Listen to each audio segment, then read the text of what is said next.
This is a Hot Pie Media original. I don't know where you are in the betting pool. Is D. Trump running or is D. Trump not running? You know, I like the concept that he's running until he says he's not running, so that way he can take stupid people's money. He will, but I'm finding myself increasingly putting money down that he's running. Where are you in the wagering? We got to get a board going over here. We got to have the odds, like, sports book, get some odds going, some over-unders. We got to get some action going here.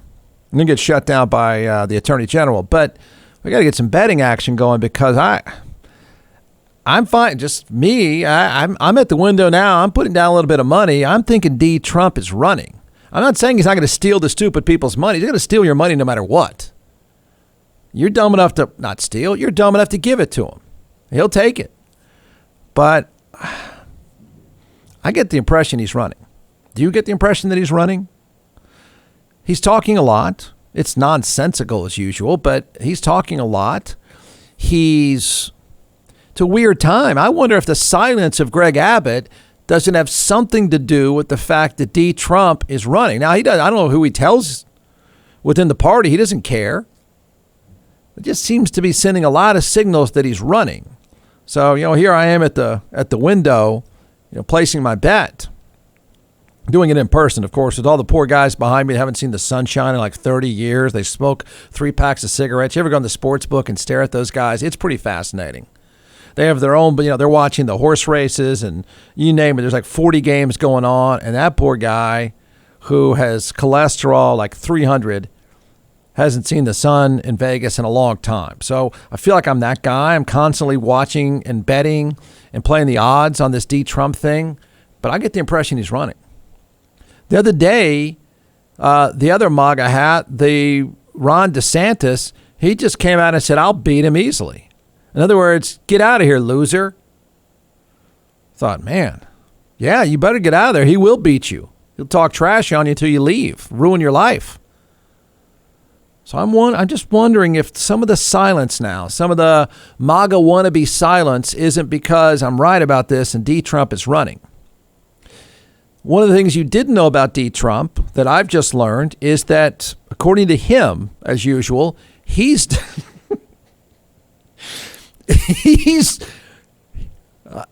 if you're a religious person, you better thank him. Whatever your faith, it doesn't matter. You better thank him because you'd have nothing without him. You know that? I don't know if you knew that or not. Wherever you worship, however you worship, you're worshiping because of Donald Trump, according to him. There are between 90 and 100 million evangelicals in America. And as you know, our Flashpoint audience is highly motivated part of that group. What's your message to them? How should they stay engaged with you and the nation during this tumultuous time? So nobody has done more for Christianity or for evangelicals or for religion itself. There you go. Is that it? Yeah, that's it. All right, this is debatable? What are you talking about? It's not debatable. Blah, blah, blah. Pope, blah, blah, blah. No. This is a religious program. Flashpoint. Don't know anything about it. They call him President Donald Trump. He's still president. So, that audience there that they said is highly motivated, they better be motivated. They're talking to the guy that's done more for them. And as he says, he'll tell you he's done more for religion than anyone. I heard it right there. The guy running for president. I mean, what problem hasn't he solved? This is an amazing human being. Listen to him. He's done more for religion than anyone. There are between 90 and 100 million evangelicals in America. And as you know, our Flashpoint audience is highly motivated part of that group. What's your message to them? How should they stay engaged with you and the nation during this tumultuous time? So nobody has done more for Christianity or for evangelicals or for religion itself. There are between 90 and 100. What are somebody watching that? I guess you go, yeah. It is pretty amazing about him. No, I don't know if this is amazing about him. It's pathetic about him. He just says stuff, and sooner or later enough people believe it. So somebody on the other end of that, a person who is, I'm going to assume, is sincere in their faith, not going to disrespect that at all. They're listening going, yeah, absolutely right. I thank you for clearing that up there, D. You've done more for Christianity than anyone. I tell you what, give him his own channel. Let him conduct the services when he feels like it. Did you hear that? Did you hear that? I don't know where you are in your faith place, but wherever it is, you better put him at the top because you wouldn't have it. I need to get a hold of my cousin who's a nun. I need to say, and she'd say, Jeff, I could have told you that. I wouldn't be a nun if it wasn't for Donald Trump. I might say, sister, you're exactly right. I'm sorry. Okay. I should have known this. Well, finally, Jeff, you realize what all of us have known forever. Well, he just had to remind us that I'm a nun because of Donald Trump. He's done everything.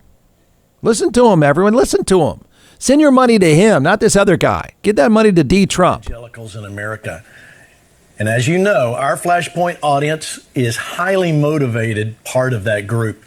What's your message to them? How should they stay engaged with you and the nation during this tumultuous time? So nobody has done more for Christianity or for evangelicals or for religion itself. Yeah. Yep. That porn star spanking was it's just noise. Just noise, everyone. So I don't know where you're going over the weekend or tonight, whatever the area of worship. I don't know why you don't just get a picture of Donald Trump and just set it out there and pray right there, because that's the guy. John McClellan is the co-founder and creator of ATX Hot Sauce in all 50 states, now in several retail outlets as well. So we're going to turn it over to the social media rock chef superstar, and we're going to walk through a few sauces and why you should buy. We've done beet heat, so we're second in line now for the tasting. Don't forget, everyone, go to atxhotsauce.com. So here we go. All right, so this one is our smoked habanero 5-pepper. We smoke habaneros with ancho, Is that going to hurt? This one? No, Yeah. This one's actually really, really good. Okay. This is like your traditional tapatía, but without the vinegar in it, right? And because of that fermentation process that we've talked about all the time. This one is great on sandwiches, pizzas, things like that. Great on hot wings. I think you're going to really like this one too, especially the smoky flavor with the adobe chipotle and the smoked habaneros. We actually smoked the habaneros before we. Does that go with the cab? This would not go with the cab. This would go with the great Chenin Blanc, though. I teed you up with that one. Yeah, yeah.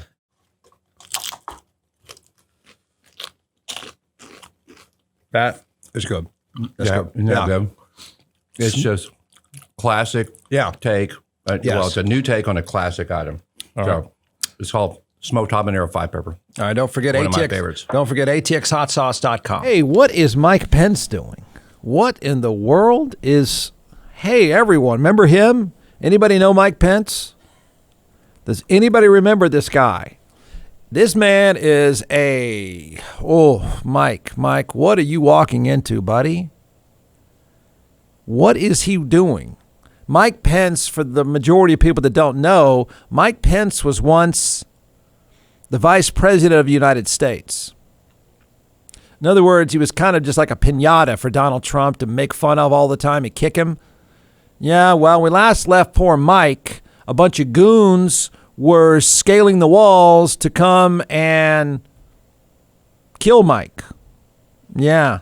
Remember, Mike's boss said he's a punk, loser, jackass, weak, because Mike made the horrific mistake of sanctioning the presidential election, which, of course, prompted the goons to want to scale the walls and kill him.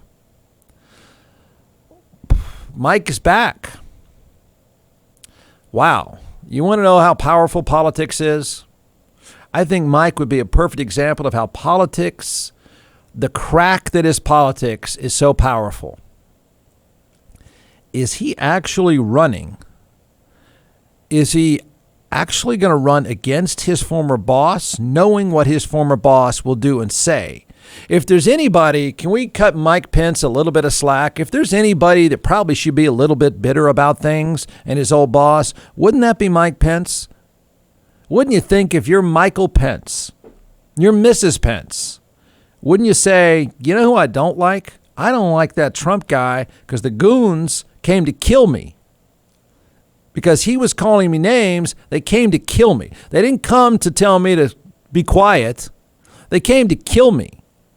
I have a problem with that. Nobody would fault Mike Pence for saying, you know, everything was great being vice president. I really love working for the guy. It was such a good time until that last part when he said he didn't specifically tell the goons to kill me, but the goons heard him implied that I need to be killed. I'm not good with him. Would anyone really think that was that outrageous? Mike Pence should be running. If he really wants to be president, he should be running against Donald Trump to trash him. Don't vote for that guy. He tried to have me killed. That's what he should be saying. But Mike's not saying that. Wow. Mike, you're pathetic. So I know the media wants to distract from the Biden administration's failed agenda by focusing on one day in January. They want to use that one day to try and demean the character and intentions of 74 million Americans who believed we could be strong again and prosperous again and supported our administration in 2016 and 2020. But for our part, I truly believe we all ought to remain completely focused on the future. That's where I'm focused, and I really do want to commission. Yeah, that's Fox, of course. I don't. First of all, that's messed up, Mike. It wasn't that long ago they wanted to kill you. Got it? Wow. I get the impression either he's running. Surely he doesn't want his old job back, does he? How funny would that be? Surely his old boss, who called him a bunch of names, a lot of names, surely his old boss wouldn't give him that job back, would he? And if you're running against your old boss, who didn't say you need to be killed, but certainly had a bunch of goons that wanted to kill you, you'd kiss up to that guy? That's pretty pathetic, sir. That's beyond pathetic. That's disgusting. How do you go home? How does somebody not say, Dad, husband, what are you doing? They came to kill you. And you're kissing their ass? You're blowing off January 6th? How do you blow that day? There may be somebody somewhere, I don't know who you are, but somebody might want to blow that day off. Trump might want to blow that day off. But you know who shouldn't blow that day off? The guy they went there to kill. Is he running?